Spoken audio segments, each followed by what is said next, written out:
Fake ou réel épisode 6, ça commence. Alors je vois qu'on est 348 000 sur la chaîne YouTube. On va faire un petit jeu ensemble, ok? Bon, c'est complètement flingue, hein, parce que vous y arriverez pas, mais bon, sait-on jamais. Si on atteint les 350 000 abonnés avant minuit, demain je vous sors une vidéo spéciale de 15 minutes. Ça va ou ça va pas? Juste pour vous tester, voir si vous êtes capable. Enfin bref, on va pas tourner autour du pot 50 ans, c'est certain que t'as déjà vu au moins une fois cette vidéo.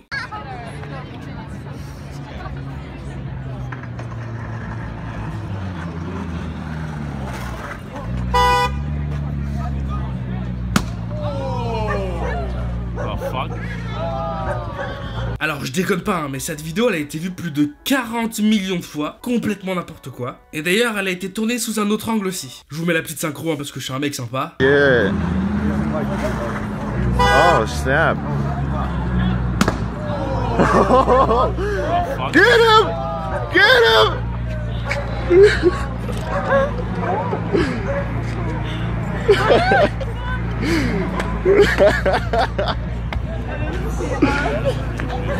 Et maintenant la question fatidique, cette vidéo est-elle fake ou non? Alors je vous le dis tout de suite, hein, vu qu'on est dans un épisode de Fake ou Réel, vous êtes en train de tout remettre en question dans la séquence, mais c'est certain que jamais personne sur la planète un jour s'est dit que cette vidéo était fucking fake. Et pourtant c'est le cas. Après de très longues enquêtes, il y a des gens qui ont enfin pu avoir la vérité sur cette vidéo. Avec pas mal d'investigations, les gens se sont rendus compte que la plaque correspondait à une agence de location de voitures de sport. Ensuite ils se sont dit c'est chelou, il y a un gars il vient avec sa bagnole, il se fait exploser son pare-brise, il part à la poursuite du skater qui lui a pété son pare-brise, et ça y a son autre pote qui se barre avec la bagnole carrément dans une autre direction, mais c'est pas logique du tout. Mais bien sûr on est d'accord, ça ne prouve rien. Donc les gens dans leurs enquêtes ils ont décidé d'appeler le poste de police pour voir s'il y avait une plainte qui était déposée suite à un pare-brise explosé, et figurez-vous que rien du tout. Ensuite ils ont été jusqu'à toquer chez la personne qui possède la voiture et lui ont demandé pourquoi elle n'avait pas porté plainte, et il était super gêné. Il a décidé de pas être filmé, il a pas signé de clause comme quoi il pouvait être affiché à la télé, et il voulait pas que son nom soit diffusé. Chose qu'ils ont quand même faite hein, parce qu'aux États-Unis ils respectent rien du tout. Et on en vient à la découverte finale. Il y a quelqu'un qui a été checker les caméras de surveillance des magasins environnants. On peut voir que le gars en skateboard est arrivé en même temps que la voiture de sport. Ils ont d'abord tourné pour bien évaluer le spot, et ensuite il y a un troisième gars qui lui était dans la rue un petit peu planqué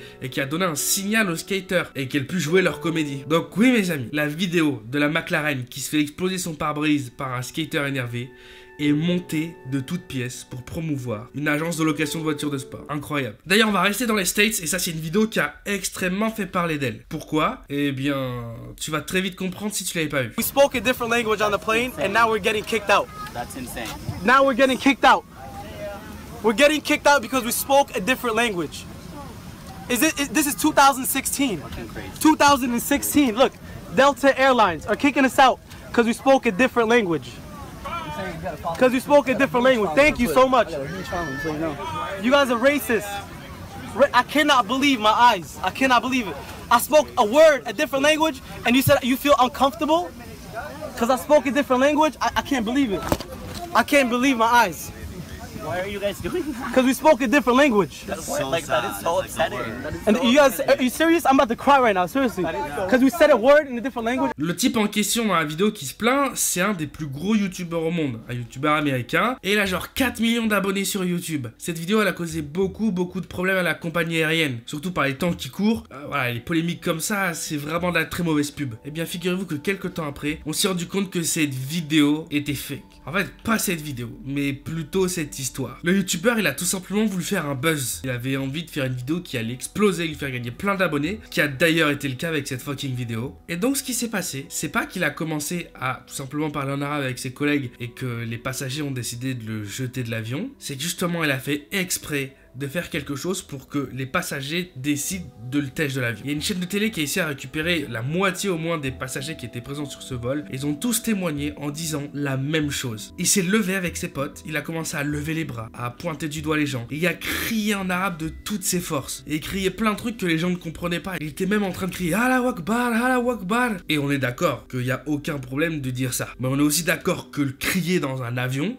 et en plus de ça aux États-Unis, c'est pire qu'une mauvaise idée. Donc histoire fake. Ça craint, mais c'est fake. Allez, petite vidéo sans prise de tête de 13 millions de vues, fake ou réel? Eh bien figurez que cette vidéo, moi pour le coup, elle m'a eu. J'étais persuadé. Mais alors persuadé que c'était fake, et pourtant ça l'est pas. C'est bizarre parce qu'on dirait clairement qu'il est enfin, c'est mon avis à moi. On dirait que l'ours est modélisé.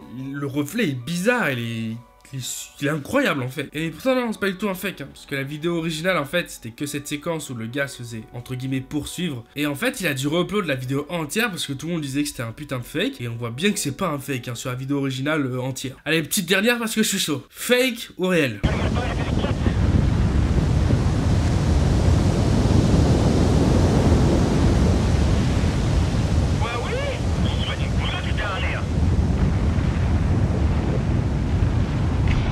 Margaret, I love you.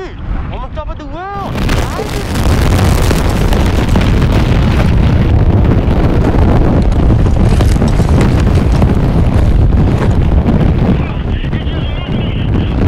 Alors c'est une histoire complètement dingue, hein. On parle d'un scientifique ou d'un volcanologue, je sais même pas si ça se dit. Volcanologue? Si ça existe, je suis un génie, hein, j'invente des mots. Putain, ça existe. Un volcanologue en pleine éruption qui décide de taper un selfie. Bon bah, je vais pas tourner autour du pot 800 ans, hein. Cette vidéo est fake. Elle a été tournée par le même studio de production qui a réalisé la vidéo de la tornade, de l'éclair et plein d'autres. Tu peux regarder mes précédents faits courels pour plus te renseigner là-dessus. Donc faut pas tout croire. Bon, elle est bien réalisée, mais elle est fake. J'espère que cette vidéo t'aura plu. Si c'est le cas, tu mets ton petit like, tu t'abonnes, hein. N'oublie pas, si on peut taper 250 000 abonnés avant minuit, je me sens vraiment chaud de faire une fat vidéo pour demain. Mais ça voudrait dire prendre 2000 abonnés en un soir, hein, ce qui me semble un peu impossible. C'était Tsuki. Peace out. This is that grimy and low down and slimy as flow. Mind-eating fluid lobotomy dope. Heimlich maneuver for rhymers who choke. Swallow me whole and then vomit these quotes.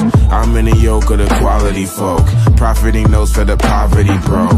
Raw from the rich, get to the poor. Start a revolt if it's properly rolled. If he eyeing the notion and trying me, don't.